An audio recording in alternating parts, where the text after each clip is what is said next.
Bienvenidos a esta nueva clase magistral. Bueno, para empezar necesito que olvidemos absolutamente todo lo que la cultura popular nos ha enseñado sobre las emociones. Ya sabéis, esa idea tan extendida de que son una especie de fallos del sistema, como si fueran irracionalidades que simplemente nos nublan el juicio. Pues bien, la ciencia nos demuestra exactamente lo contrario. Las emociones no son ni de lejos un error de diseño, son literalmente el sistema operativo de supervivencia más altamente evolucionado que poseemos los seres humanos. Así que vamos a sumergirnos de lleno en este análisis para descubrir la verdadera naturaleza de nuestra maquinaria afectiva. ¡Vamos a ello! El menú que tenemos para hoy es interesantísimo. Arrancaremos con una introducción al cerebro emocional, pasaremos por su función adaptativa y evolutiva, y luego veremos la función social y de comunicación. Después entraremos en detalle con las subfunciones de Izard, repasaremos el efecto motivacional con sus grandes ejes y cerraremos por todo lo alto con las tareas emocionales de Stemler. Empezamos con el primer bloque, la introducción a nuestro fascinante cerebro emocional. Fijaos, para entender bien este sistema operativo, tenemos que apoyarnos en el marco teórico de Riff. Según este autor, todas las emociones cumplen tres funciones súper específicas: una adaptativa, otra social y otra motivacional. Esto es un cambio de paradigma brutal, ¿verdad? Como decíamos antes, tradicionalmente la emoción se veía como un problema, una alteración que nos hacía perder el control. Pero desde una perspectiva científica rigurosa, la emoción se define como un mecanismo adaptativo, que está perfectamente calibrado.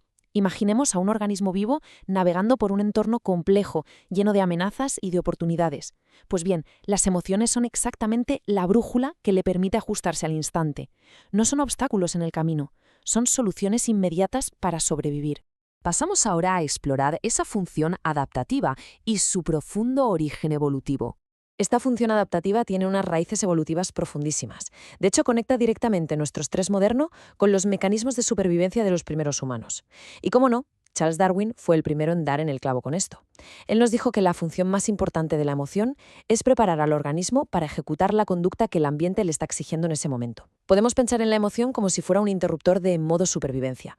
En el momento en que el entorno demanda acción, ¡zas!, la emoción moviliza instantáneamente toda la energía necesaria y dirige nuestra conducta hacia un objetivo vital concreto. Es pura eficiencia biológica en acción. Si desglosamos esto en nuestras emociones primarias, nos encontramos con mecanismos que son una auténtica maravilla. Tomemos la sorpresa, por ejemplo. Su función es la exploración.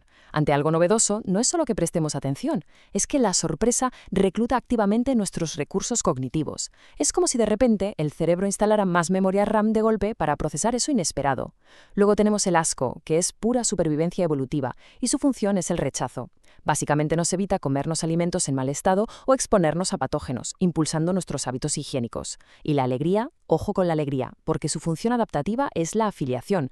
No se trata de un simple placer hedónico de pasarlo bien, va mucho más allá. Favorece los nexos sociales, fomenta la empatía y, algo crucial para cualquier estudiante, aumenta la flexibilidad mental, la curiosidad y la capacidad de aprendizaje. Un cerebro alegre es literalmente un cerebro que se expande cognitivamente. Vamos con otras tres emociones primarias que son absolutamente fundamentales. El miedo tiene una función clarísima, la protección. Provoca un estrechamiento atencional masivo, es decir, nuestra visión se vuelve de túnel apuntando directo al peligro, mientras el cuerpo moviliza una cantidad ingente de energía para salir corriendo o evitar la amenaza. Luego está la ira, y aquí hay un punto vital a nivel académico. Su función es la autodefensa y la eliminación de obstáculos. Pero mucho cuidado, la ira no implica para nada que deba haber agresión física. Establecer un límite firme entre un abuso, por ejemplo, es autodefensa emocional pura. Busca inhibir las reacciones que no queremos de los demás mediante la negociación, sin llegar nunca a las manos. Y finalmente, la tristeza, cuya función es la reintegración. Lo que hace es ralentizar todo nuestro organismo, nos fuerza a hacer un reinicio del sistema para fomentar la reflexión profunda. Además, funciona como una señal clarísima de petición de ayuda, lo que reduce la agresividad de los demás y despierta el altruismo en nuestra red social. Visto el individuo, pasemos al tercer bloque, la función social y la comunicación. Al final, los seres humanos no vivimos aislados en burbujas, ¿verdad? Este sistema emocional biológico está diseñado para conectarse en red con otras personas. Nuestra función social se basa en expresar nuestras emociones, lo cual actúa como un estímulo discriminativo. Para que nos entendamos, funciona exactamente igual que los semáforos en la calle. Expresar lo que sentimos permite a nuestra comunidad predecir cómo nos vamos a comportar y nosotros predecimos a los demás. Es el pegamento que hace posible nuestra convivencia social del día a día. Sin estas señales emocionales, vivir en sociedad sería impredecible y caótico. Y claro, esta comunicación social se da a través de varios canales. Tenemos la comunicación verbal de toda la vida y la artística. Pero el plato fuerte aquí es la comunicación no verbal, que además tiene un patrón universal innegable en todas las culturas.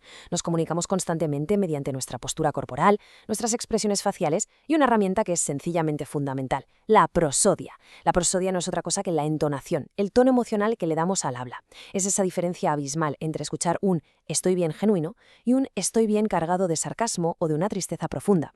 De hecho, muchas veces, el cómo se dice nos da muchísima más información evolutiva que el qué se dice. Entramos ahora en el cuarto bloque, centrado en las subfunciones sociales según Izard.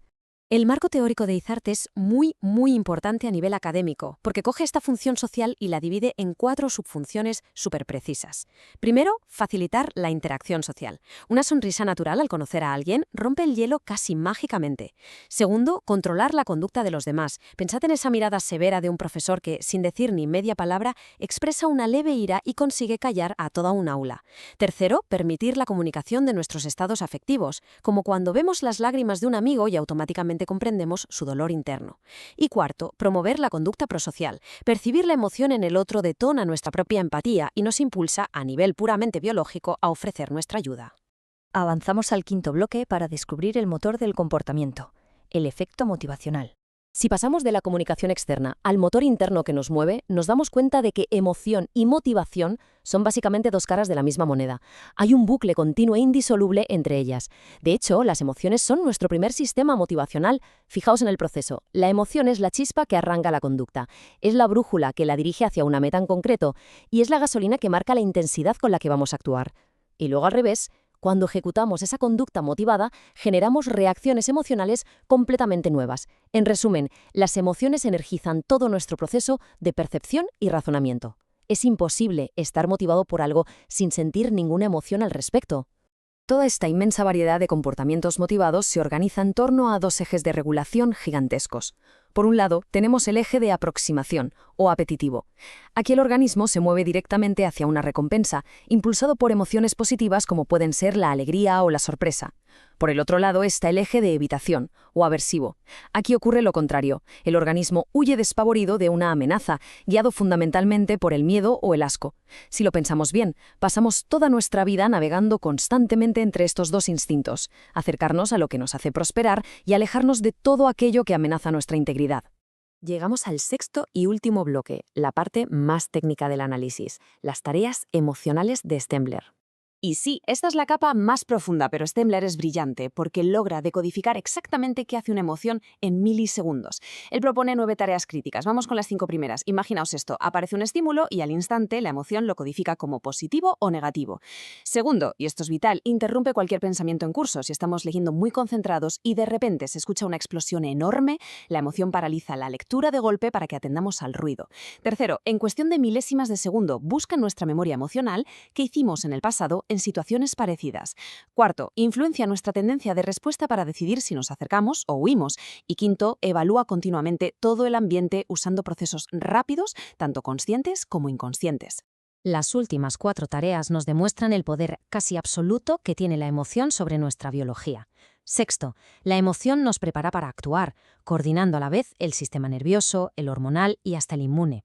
Séptimo, comunica nuestras intenciones al resto del grupo. Octavo, envía toda esta revolución corporal de vuelta al cerebro para que la integre. Y noveno, genera una respuesta rapidísima para contrarrestar cualquier amenaza. Es una coreografía fisiológica simplemente perfecta, diseñada para proteger nuestros órganos vitales del daño físico incluso antes de que nuestra mente consciente se haya dado cuenta de lo que está pasando. Para sintetizar toda esta genialidad de Stembler, la gran conclusión que debemos grabarnos a fuego es que las emociones funcionan como programas de orden superior.